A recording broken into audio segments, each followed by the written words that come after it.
Picture, if you will, an 11-year-old instant classic in St. Kitts visiting his granddad, got the living room to myself and the TV, and I'm watching cartoons, of course. I discover a certain cartoon, and that is Dragon Ball Z. The episode I'm watching is Goku vs Vegeta for the first time. And from that moment on, I was hooked, because at the time, I didn't know animation could be this good. Like, the fight sequences, the power-ups, it was just all visceral and so good. And from that point onwards, I was a Dragon Ball fanboy. Watched Dragon Ball, watched Dragon Ball Z, Dragon Ball GT, it happened, let's deal with it. Dragon Ball Super currently. Watched all the TV, or all the movies, except for the live action film. I will never touch that shit. Never. Never.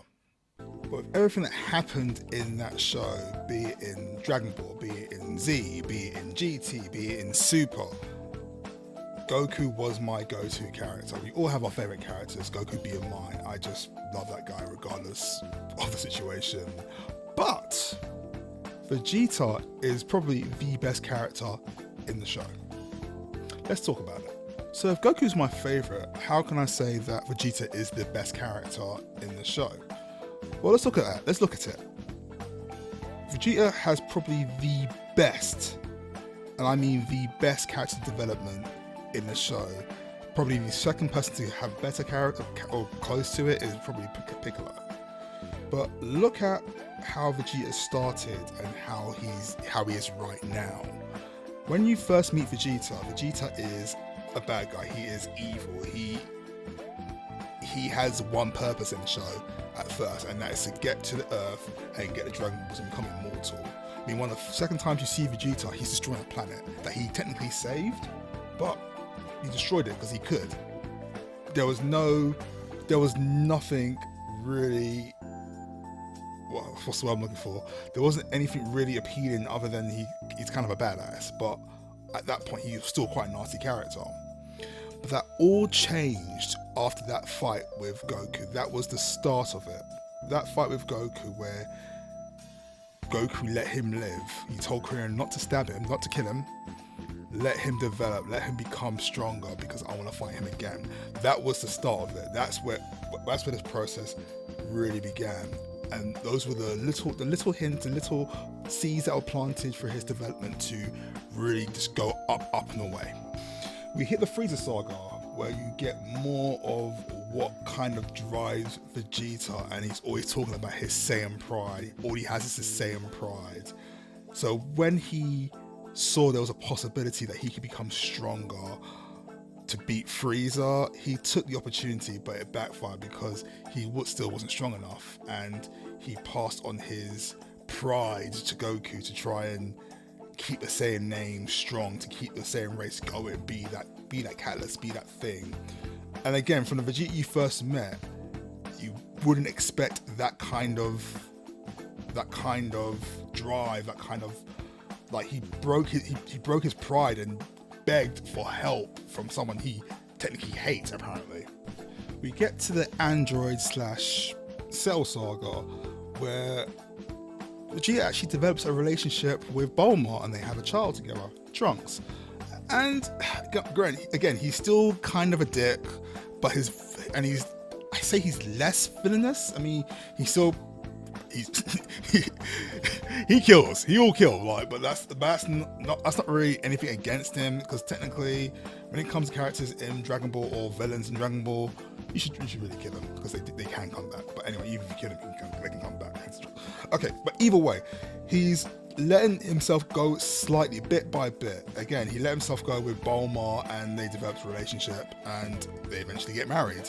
And that leads into the Buu saga, where Trunks is about 7 years old, I would say. Goten's being about 5, 4, and the thought of Goku coming back for one day and coming to the tournament, that was his time to shine, because obviously since the first fight, he's developed this rivalry, this intense rivalry with Goku to be the best, to be better than Goku. And the reason, which I haven't touched on yet, is that he has this underlying, I don't even call it hatred, because at first it was a hatred, but now it's just a full-on rivalry. The reason he has this rivalry with Goku is because Goku, in the same race, is classed as a low-class Saiyan or a low-class warrior. They send them in pods as babies to a planet, a low-class planet, and their goal is to destroy that planet and blah blah blah, move on to the next one. But he's classed as a low class. Obviously, with Vegeta being the elite class, so he's the best of the best. He's royalty. He's the prince of all Saiyans. So the fact that Goku was able to best him, well, not really, but best him to an extent, just goes against everything he's been taught, everything he believes. So this rivalry, as years gone by, has grown into this intense thing. So when all the things happened in the Buu saga, be it Babidi taking control of him, his only goal was to fight Goku.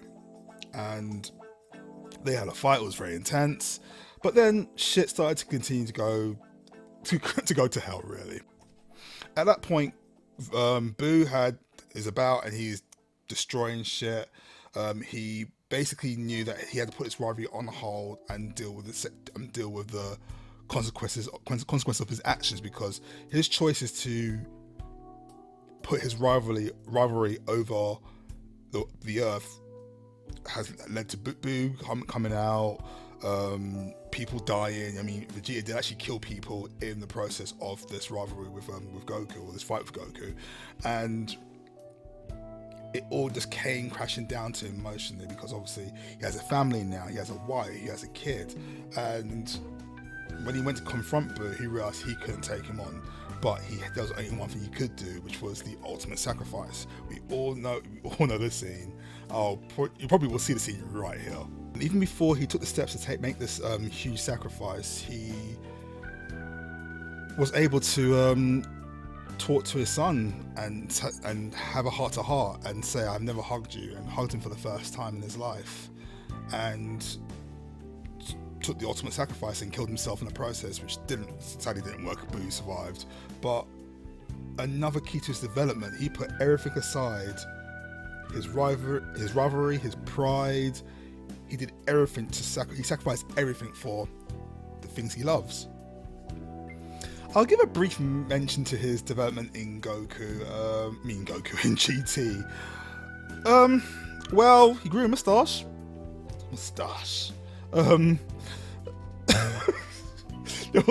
Sorry, I was so dumb. He basically went all husband, father. He became a full-blown family man, realistically. He still had that rivalry or that passion to fight Goku when he had a chance, but yeah, and I guess he became more accepting of his relationship with Goku, because when it came down to it, he was willing to fuse with Goku, when a lot of the times he had to force himself to fuse with Goku.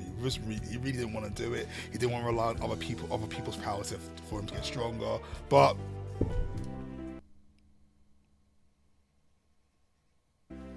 he did it anyway.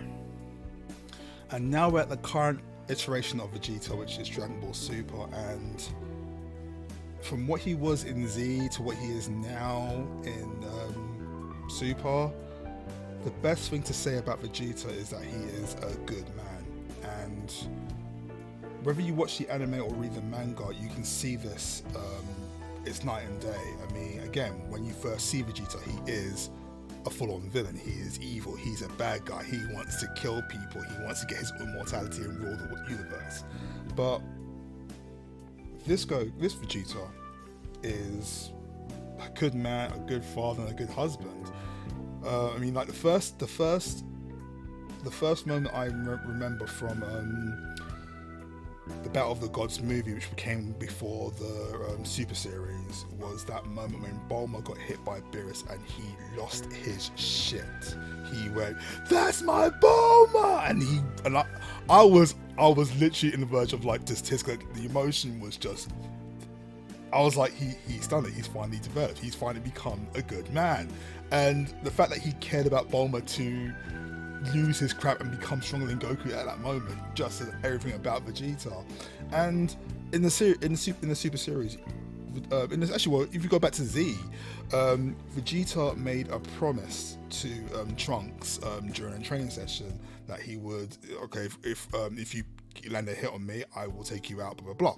And he lived up to that promise in Super. He had a family day with him, Bulma, and Trunks. They went on rides, they had ice cream, and he's a man of his word. He didn't break a promise to his son. And then we get to the best father husband moment of the year, if I do say so myself. When Bulma was pregnant and Goku asked Vegeta to come along to fight, Vegeta's words were, "It's tempting, but I can't leave Bulma's side." You know, his wife is pregnant, and he knew that he needed to be with his wife. And again, just look at the development from Z, evil, to Super, a good man, a good father, a good husband. So the question is, why is Goku my favorite character? When it comes right down to it, when you have a favorite character, or if there's a character you meet for the first time and so on and so forth, when it comes to any kind of media, be it film, TV, comic book, manga, what have you, video games even, the question you usually ask yourself is, what do you see in that character? What attracts you to that character?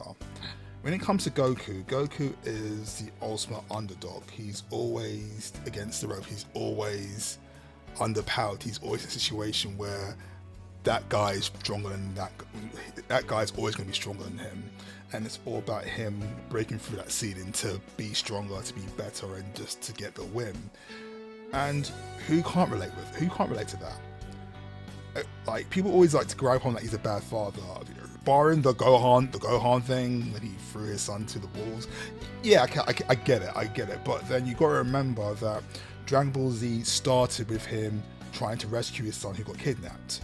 It all started with him it all started with him being a good dad because he wanted to save his son. It's plain and simple. But not only is it about him being the ultimate underdog, it's also about the bonds he developed along the way, the relationships that grew around him. Even like when it comes down to Vegeta, he will never admit it, but Vegeta and Goku are brothers. Vegeta is probably one of Goku's best friends. Vegeta would never say that, but no matter what the situation is, they both have each other's backs, but they're both at the same time each other's rivals. They always push themselves to be better, each of them do it, and that bond can never be broken regardless of the situation. And a lot of the fights that Goku have is because of those bonds that he's developed with all the people around him. That's why he always wins. He may not do it by himself, but he's created that atmosphere, that presence, that family that always has his back and always pushes forward with him. And that's one of the reasons why, that's a few of the reasons why Goku is my favorite character. But Vegeta is still probably the best character, other than Piccolo, because Piccolo is Wakanda forever, you know what I'm saying?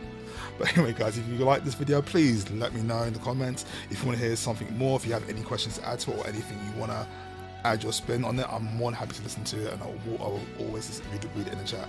But comment even. But yeah, if you like these videos, leave a like. If you want to see more like this, let me know, and I'll talk to you guys in the next video. Take it easy, stay safe, stay positive, stay awesome. See you again soon. Later.